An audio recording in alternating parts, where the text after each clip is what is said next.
Subscribe and we will help you to easily upgrade your performance to an A+. SEPAM is the solution to better grade. Question 8. The structure of lithium atom.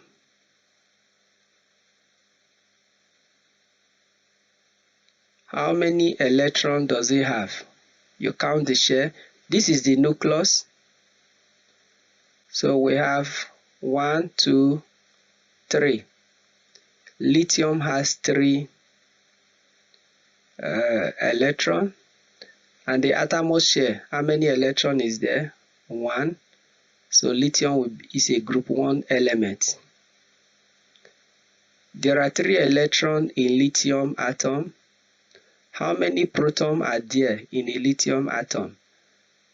For a neutral atom, the number of protons is always equal to the number of electrons. So that will give us 3 protons. So 3 protons. So you have those colored particles, they are protons. 1, 2, 3. But how many neutrons are there? 1, 2, 3, 4. So what is the nuclear number? Nuclear number is the total numbers of particles in the nucleus.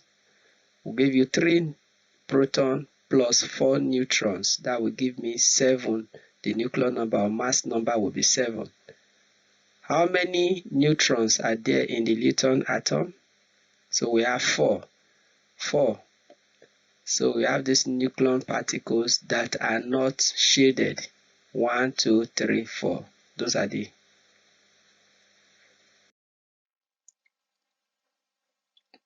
A sodium atom contains 11 protons. Draw the structure of a sodium atom. If you want it to appear like the lithium that they've just shown to you, you are correct. But you can draw only the electronic configuration, leaving the nuclear number, you are also correct. So the atomic representation, so if you have mass number and proton number, so sodium is 2311. So that's to tell you that it has 11 protons. Subtract 11 from 23, that will give you have 11 protons and 12 neutrons and then 11 electrons.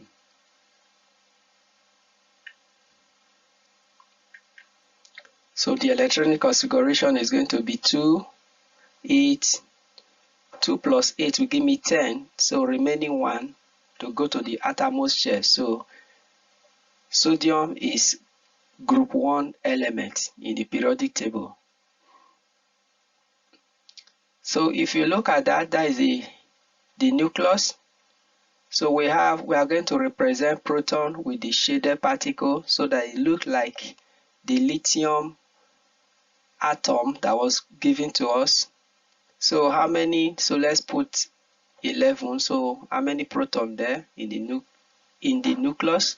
1, 2, 3, 4, 5, 6, 7, 8, 9, 10, 11. So we have 11 protons. So how many neutrons? We said there are 12 neutrons. So let's put 12 neutrons. 1, that will give me 12. Alright, so let's draw how many shells is it going to have?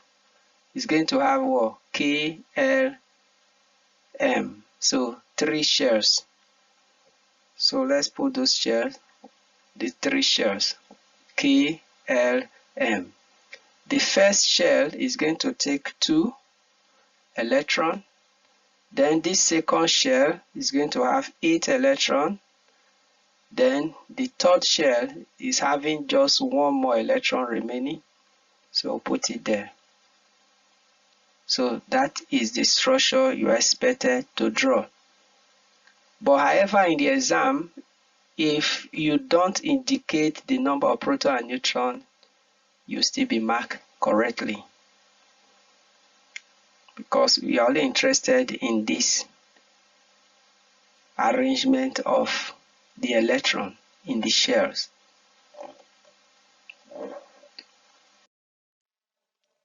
Mike investigate the strength of magnet, question 9.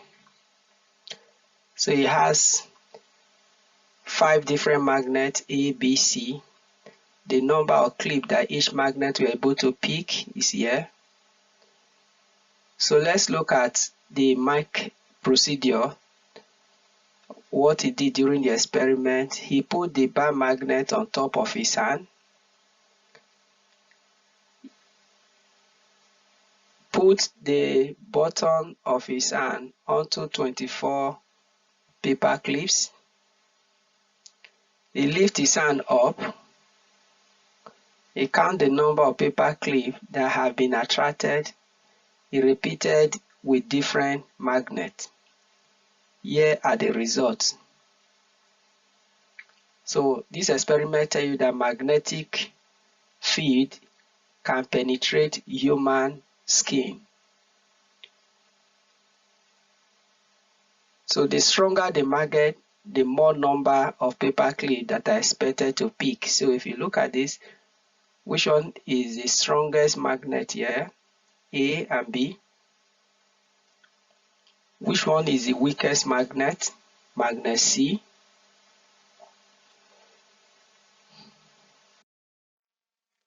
Might conclude that magnet A and B are both strong. He cannot conclude which of these two magnets is stronger. Explain why he cannot conclude which magnet A or B is stronger. Both pick 24 paper clips. Both pick the maximum number of paper clips. Describe what he could do to find out which magnet A or B is stronger. He should use more paper clip in his experiment.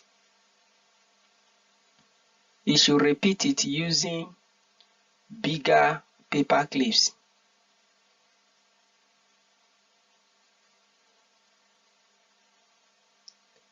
He should replace the paper clip with iron filing and measure the mass of iron filing that are attracted to each magnet.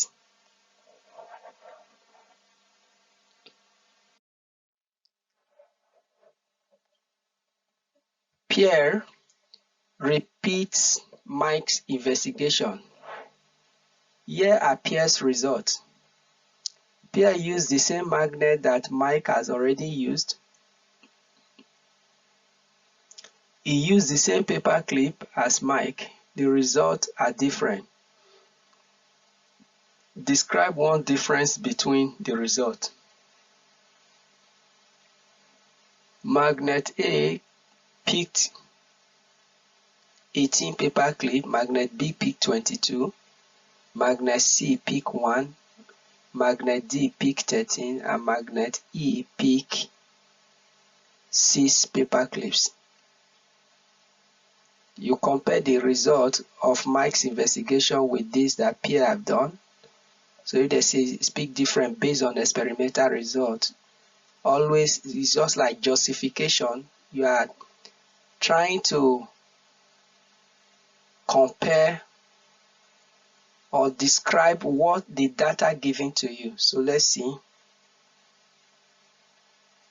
One difference between Mike's and Pierre's results. Pierre's investigation showed that fewer paper clips are picked up.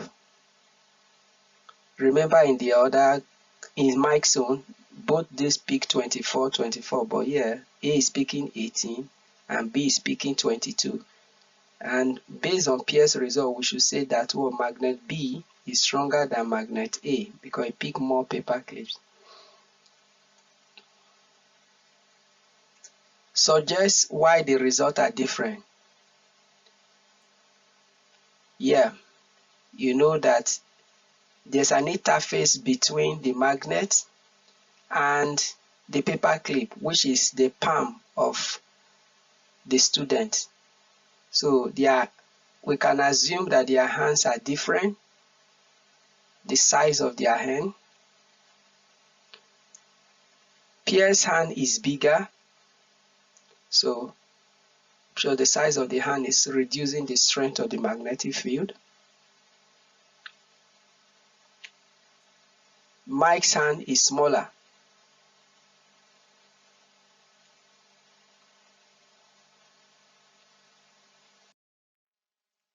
Question 10.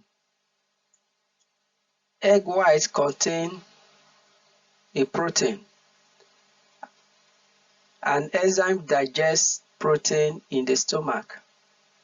Class 9 investigates how changing the pH affects the time it takes for the enzyme to digest egg whites. The graph shows the result of their investigation.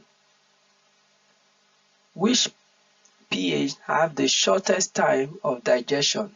So in this type of question, you have to use a graph to answer the question. So your ability to analyze graphs. So where is the pH? So time taken to digest this thing. So you have this time, and then you have the pH of the mixture of the enzyme. So look at this. So the lowest point, this curve,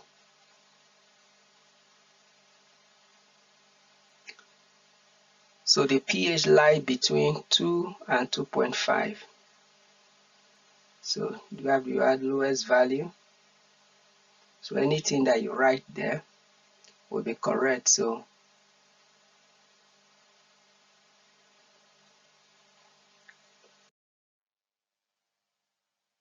the class want to be certain that they have found the shortest time. Describe 2 things the class does to be certain. So test at more pH value, test between pH 1 and pH 3, test at pH 2, repeat the experiment and take average of the result.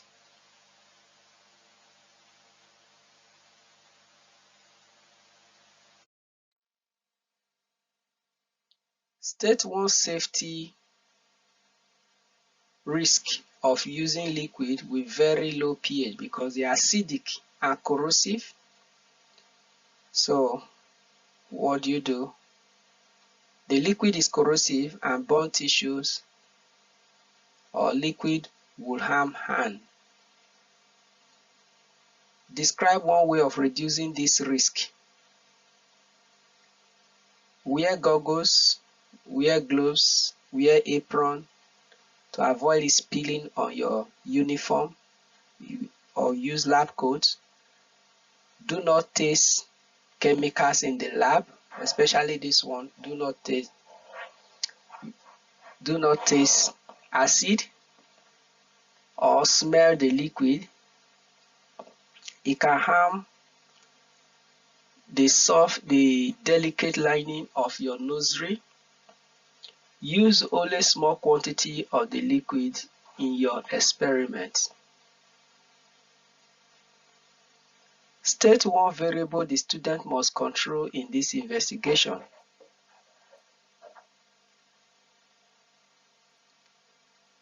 Make sure that the experiment is done at stable temperature. The temperature is constant. Use the same amount or proportion or concentration of the enzyme in your experiment. Use the same amount of egg white. Use the same proportion of egg white. Use the same concentration of egg white. Mix liquid evenly. So make sure that the mixture you are using is uniformly mixed. Question 11. Jamila and Ahmed investigate displacement reaction. They put drops of different solution into the depots of a sporting tile. They then add metal to each solution. The diagram shows their experiment.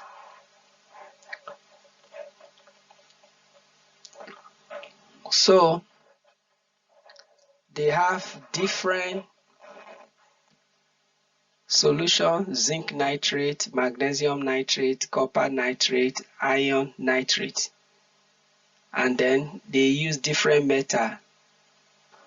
So they see their reaction to these different metals. You put zinc, magnesium metal, copper metal, and that. Now, empty depot then means depots with metals and solution. So that way you have reaction. Empty depots, that means there's no reaction. If you put zinc inside zinc nitrate, there's no displacement, it's the same metal, so there's no reaction. Here, there is no reaction. Magnesium inside magnesium, no reaction. Copper inside copper nitrate, no reaction. Then put iron inside iron nitrate, there's no reaction. They can't displace. Iron cannot displace iron. Zinc cannot displace zinc. So what we have here, okay, magnesium and zinc, which one is higher in the activity?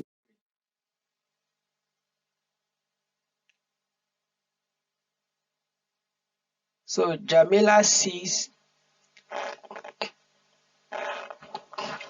look to see if a reaction take place. Suggest what they might see if a reaction take place. They will see color change. They will see fizzling or bubbles release. They will see new substance form. That is a metal that is being displaced. They will see some form of coating on the tile surface.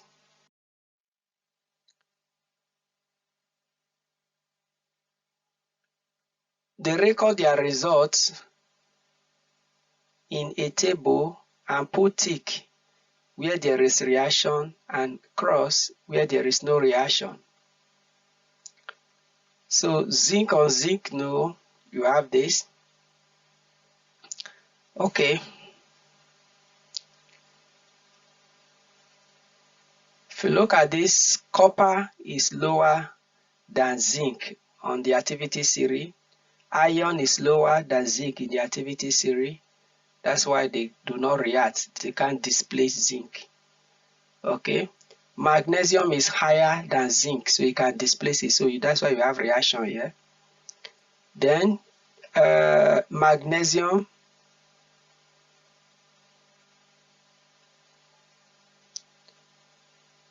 then we have copper. Zinc is higher, it can displace it. Magnesium is higher than it, can displace it. Copper and copper, no. So then zinc, iron is higher than copper, so all of them can displace copper. Then iron, zinc is higher than iron, it can displace it. Magnesium is higher than iron, it can displace it. Copper is lower than iron, it cannot displace it. Complete the table, predict the result. So let's see. Magnesium is higher than zinc.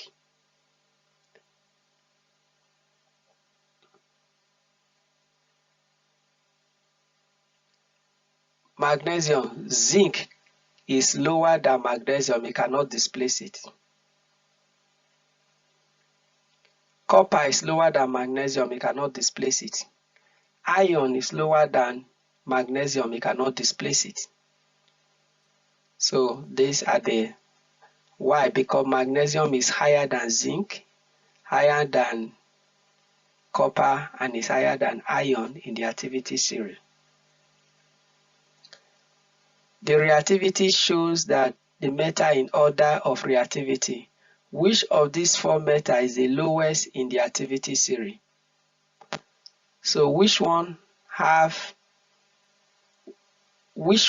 is the lowest in the activity series?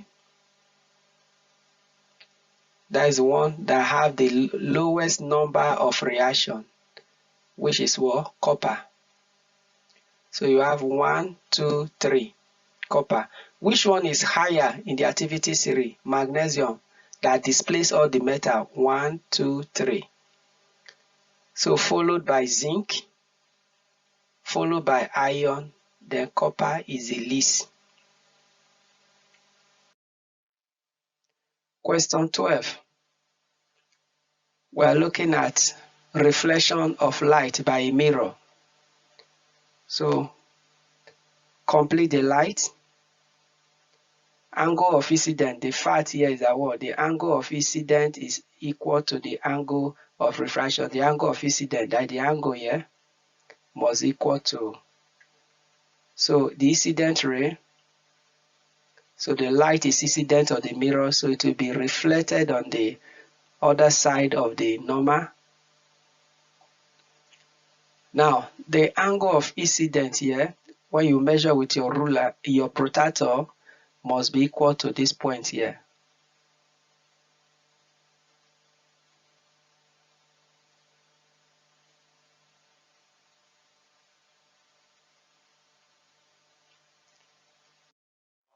Yeah, question 12b. So here we have refraction of light. Refraction is the bending of light ray as it travels from one medium to another. So in this case, we can see this is the interface between air and water, to tell you that the light wave is traveling from water to air. Air is less dense, while water is more dense. So the speed of light in water is lower, while the speed of light in air is more. Light travels in air with a speed of 300 million meters per second, while light travels in water at the speed of 225 million meters per second. So light is slower in water while light is faster in air. So let's look at the facts. When light enters air from water, it speeds up. And because it speeds up, it's going to bend away from the normal. When light travels from water to air, the refracted ray bends away from the normal to show the increase in speed. So let's have the incident ray and then the refracted ray. So the angle of incident here is smaller than the angle of refraction here.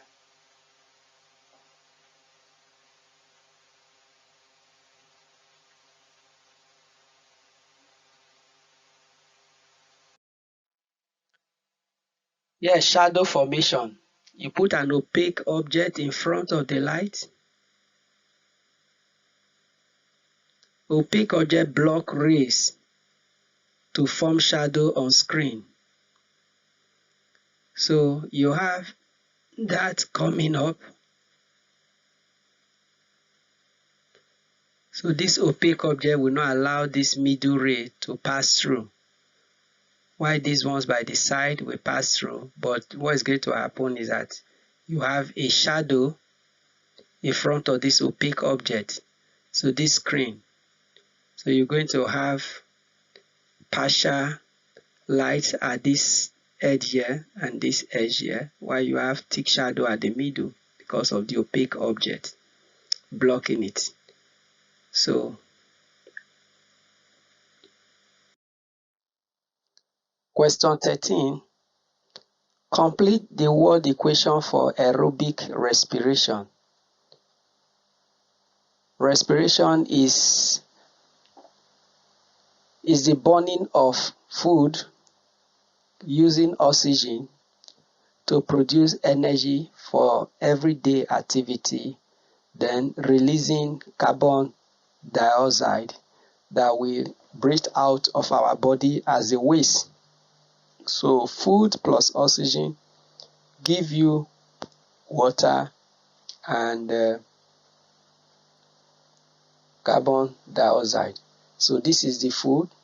Use oxygen, you breathe in oxygen to burn it. It gives you water as a product and carbon dioxide.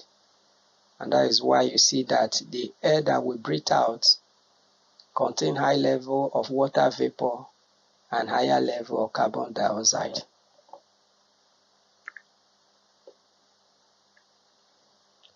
So that is the chemical equation.